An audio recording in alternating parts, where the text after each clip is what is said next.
உடனே வள்ளியோ இந்த புறம் தாத்தா சத்தியம் கேட்கிறார். எதற்கு?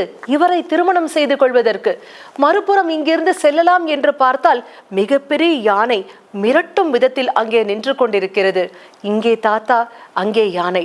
இருவரையும் பார்த்து, அப்பா முருகா, என் மனம் முழுவதும் நீ மட்டும்தானே இருக்கிறாய்.